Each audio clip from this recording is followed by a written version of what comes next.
Welcome back, children. See, in the previous class we have discussed about average binding energy, then binding energy and what is mass defect and so on. Okay, there I told you that by making use of this average binding energy, we can explain the stability of the nucleus, and certain facts of nucleus can be explained, okay, by using this binding energy or average binding energy curve. So in today's class we will be discussing what is this average binding energy curve and its significance. Okay, if you observe this average binding energy curve, so it is a graph plotted between the mass number A and average binding energy. So observe the graph carefully. So the graph is erratic. See, it is starting from helium or hydrogen, and when you go from mass number 0 to 50, you observe a certain peaks in average binding energy. So the peaks are observed for helium, carbon, oxygen and sulfur. Then iron, whose mass number is 56, has the highest value of average binding energy, which is about 8.8 mega electron volts. And when you go for mass number greater than 50, you observe that this average binding energy values are almost same. Okay, they are maintaining a constant value in this middle region. And above 150, again there is a decrease in this values of average binding energy. Okay, again I repeat, what is the observation from average binding energy versus mass number curve? For mass number lying between, or for A less than 30, they have low binding energies. Exception is for helium. Okay, all the elements for whose mass number is less than 30 have low binding energies, but exception is for what? Except helium, carbon, oxygen and sulfur. And if you observe these elements, their mass numbers are 4, 12, 16 and 32, which are multiples of 4n. Okay, multiples of 4, if mass number is multiples of 4, they are having a high value of average binding energy. So higher the value of average binding energy implies it is more stable when compared to the other elements. So this can be explained by alpha structure of the nucleus. Okay, alpha structure in the sense a combination of 2 protons plus 2 neutrons with opposite spin. If they are present inside the nucleus, it is giving more stability to the nucleus. So nucleons which have this alpha structure are highly stable and they possess a high value of average binding energy. So this is the first significance that you can observe. Then second, for mass number lying between 30 and 120. Okay, from the graph, what is our observation? We are observing that the values are almost maintaining a constant value. So from 30 till 120, average binding energy for all the nucleons is remaining constant.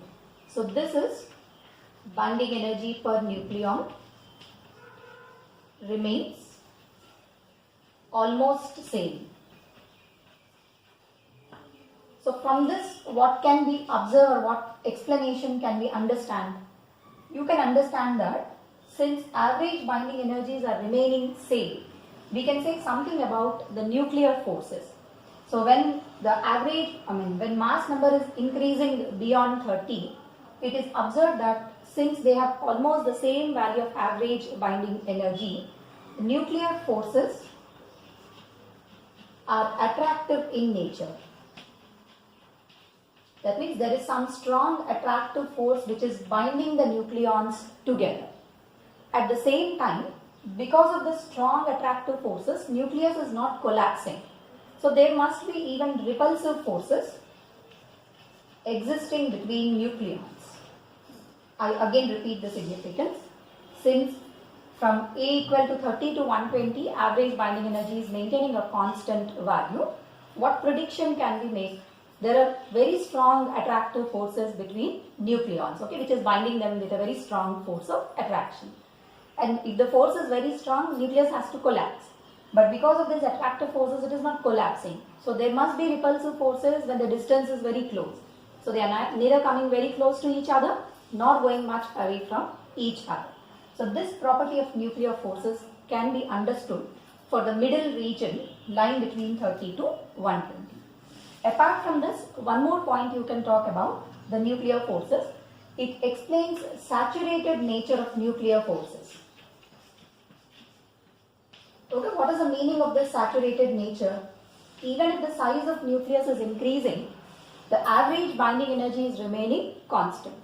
That means the force on a nucleons or between nucleons is existing only till a certain distance. Okay, whatever be the size of the nucleus, nuclear forces are limited to a certain distance or certain number of nucleons which are surrounding it.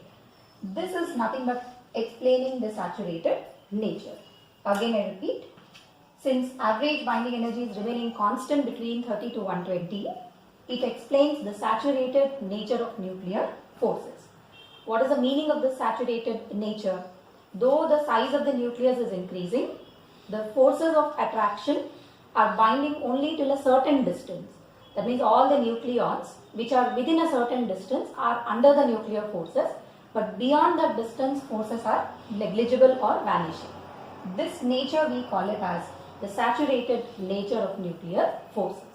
So this is the significance for mass number lying between 30 to 120. Again, if you go for mass number greater than 120, what are we observing in the average binding energy values? Again, the values are gradually decreasing. So the elements with A greater than 120 are having less average binding energy. Less than 30 also have less average binding energy, exception for this elements which have alpha structure. Whereas from 30 to 120 it is stability zone, and above 120 is again unstable. So one more point that you can explain from this average binding energy curve, that is, since if I divide this into three regions, this is a stability zone. So the elements which have low mass number try to combine with themselves and then fall into stability zone, because more stability zone, more is the binding energy. If the binding energy is more, nucleons are very strongly bound to the nucleus, or nucleons are very strongly bound inside the nucleus. So what will these elements of low atomic number or low mass number do? They try to combine to form a heavier nuclei. So lighter nuclides combining to form heavier nuclides. What do you call this phenomenon as? It is called nuclear fusion. So elements with low mass number undergo nuclear fusion reactions so that they can fall into the central zone, gain more binding energy. If higher the average binding energy, they are more strongly bound and they become stable. And during this process, since they are moving from a low binding energy region to a high binding energy region, as they are bound with more forces of attraction, energy is released in the process. So during nuclear fusion, energy is released, because if binding forces are more, energy will be given out. Similarly, for A greater than 120, okay, higher mass number elements, they also want to fall into the stability zone. So they prefer to split. A heavier nuclei splits into lighter nuclei, and this phenomenon of converting a heavier nuclei to a lighter nuclei, we call it as nuclear fission. So elements of high mass number try to undergo nuclear fission reactions. This is also followed by release of energy. Energy is released in both the processes. In nuclear fusion also energy is released. In nuclear fission also there is a release of energy. So this is what is the significance of this average binding energy curve. To sum up the points, again I am repeating, for mass number less than 30, for most of the elements average binding energies are low. except for helium, carbon, oxygen and sulfur, whose mass number is multiples of 4. So multiples of 4, you can explain it as an alpha structure, which is a combination of 2 protons and 2 neutrons with opposite spin. So whenever you have 2 protons and 2 neutrons with opposite spin forming a structure, that's called an alpha structure. If there is alpha structure in the nucleus, it is more stable when compared to the other elements. Then from 30 to 120, we are observing a constancy in the average binding energy, which can explain that there are very strong attractive forces, and at the same time, since nuclear is not collapsing, there must be repulsive forces when nucleons come very close to each other. And apart from that, it's also explaining about the saturated nature of nuclear forces. Then coming to A, greater than 120, binding energies are dropping down. So since average binding energies are coming down, these elements try to split and fall into the stability zone. So the splitting of heavier nuclides to lighter ones, we call it as nuclear fission. It is followed by release of energy. Similarly, fusion also is followed by release of energy. Fusion is by lighter nuclides and fission is by heavier nuclides. So these points will come under.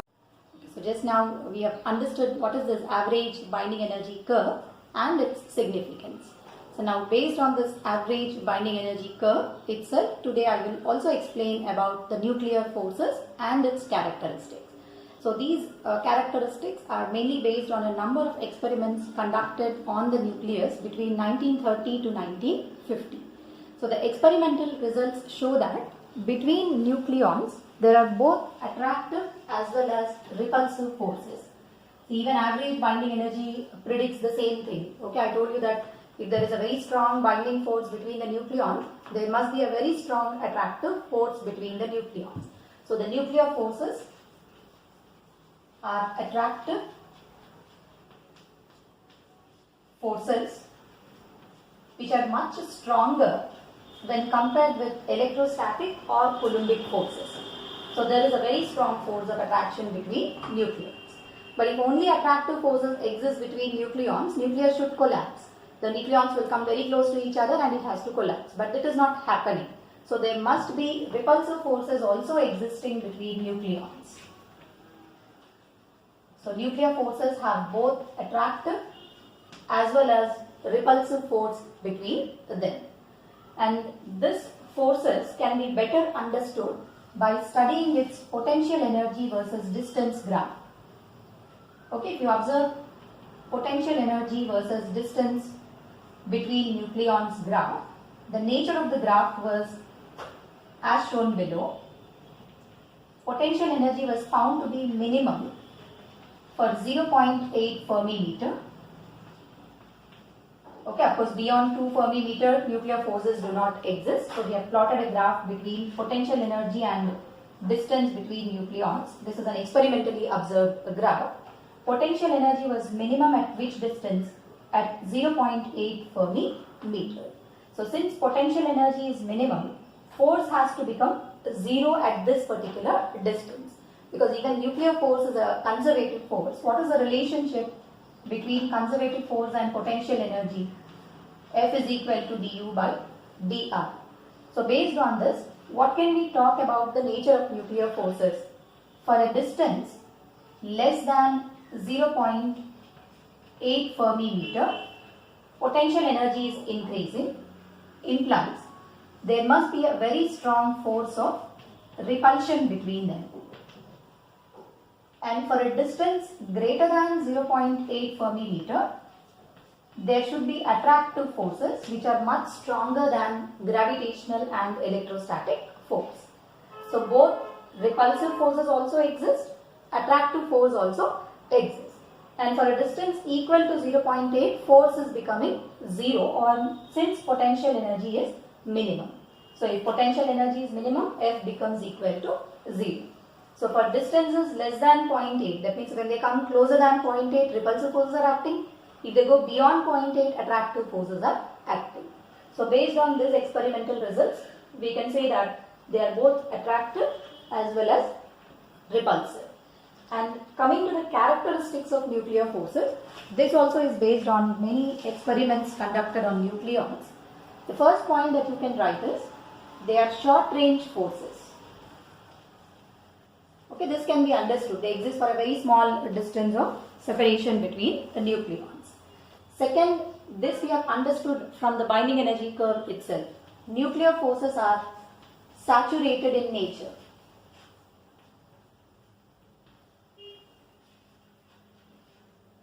Okay, saturated nature we have already understood from the binding energy curve itself. Third point is they are non-central forces. That means the force of attraction or repulsion do not act along the line joining the centers. Then they are non-gravitational. Okay, forces between nucleons is non-central, non-gravitational, even charge independent. What is the meaning of charge independent? There may be a force of attraction between a proton and proton, proton and neutron, neutron and neutron. Okay, we are not going into details of meson theory and so on to explain these forces. To this level, we just study that the forces are charge independent. Irrespective of whatever be the charge, there may be a force of attraction between nucleons and the forces are almost the same. Then these forces are spin dependent. Okay, any two nucleons with opposite spin may pair up and form as a unit. So opposite spin nucleons will attract each other. So they are spin dependent, charge independent, non-central, non-gravitational, saturated in nature, short range, of course much stronger when compared with gravitational force or with Coulombic forces. So this is a small study regarding the nuclear forces and their characteristics.